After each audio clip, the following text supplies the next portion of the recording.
सच्चाई का चराग। एक खूबसूरत गांव था जो ऊंचे पहाड़ों और हरे भरे मैदानों के दरमियान वाक़ था। इस गांव में एक ज़हीन और चुस्त लड़का रहता था जिसका नाम ज़ीशान था। ज़ीशान अपनी अक्लमंदी और तजस्सुस के लिए मशहूर था, लेकिन वो अक्सर ज़िंदगी में शॉर्टकट्स इख्तियार करने के बारे में सोचता रहता था।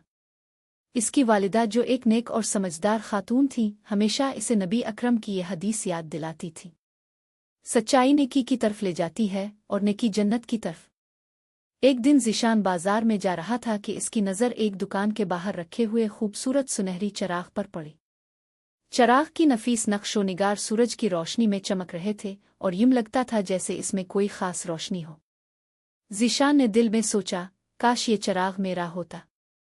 दुकानदार ने ज़ीशान की दिलचस्पी को भांप लिया और कहा, ये चराग सिर्फ सजावट के लिए नहीं है, बल्कि ये अंधेरे में सच्चाई को जाहिर करता है। ज़ीशान चराग को हासिल करने का ख्वाहिशमंद तो था, लेकिन वो जानता था कि इसके पास पैसे नहीं हैं। दिल गिरफ्ता होकर वो आगे बढ़ गया।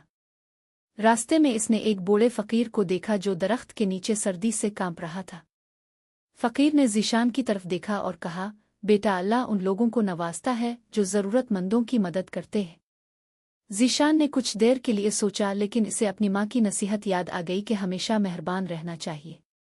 इसने अपनी वाहिद सके को फ़कीर को दे दिया और खाली हाथ घर चला गया। इस रात ज़ीशान ने एक ख्वाब देखा। वो एक वसी सहरा में था और उसके हाथ में वही सुनहरी चराग था। एक आवाज़ गूंजी, ये चराग तुम्हारा है, लेकिन सिर्फ इस सूरत में जब तुम हमेशा सच बोलने और अल्लाह के रास्ते पर चलने का वदा करो। ज़ीशान नींद से जागा, हैरान और पुख्ता इरादा के साथ। अगले दिन ज़ीशान ने दरिया के करीब कुछ लड़कों को देखा जो एक किसान के बाग से फल चुराने की मंसूबा बंदी कर रहे थे। उन्होंने ज़ीशान को भी शामिल होने को कहा, लेकिन इसने इनकार कर दिया। यह गलत है कि हम दूसरों की चीज़ों को लें, इसने मजबूती से कहा। लड़कों ने इसका मजाक उड़ाया, लेकिन ज़ीशान अपनी बात पर कायम रहा। शाम को वही किसान ज़ीशान के घर आया। मैंने तुम्हारी ईमानदारी के बारे में सुना है, किसान ने कहा। अल्लाह तुम्हें जज़ा दे कि तुमने मेरी रोज़ी बचाई। ज़ीशान के हैरत के लिए किसान ने इसे वही सुनहरी चराग तोहफे में दिया और कहा, यह तुम्हारी सच्चाई और दयानतदारी का इनाम है।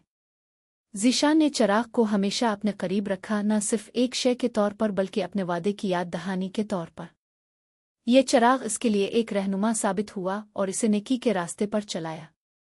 ज़ीशान अपने गांव में सच्चाई का नमूना बन गया और लोगों को इस्लाम की तालीमात पर चलने की तरगीब दी।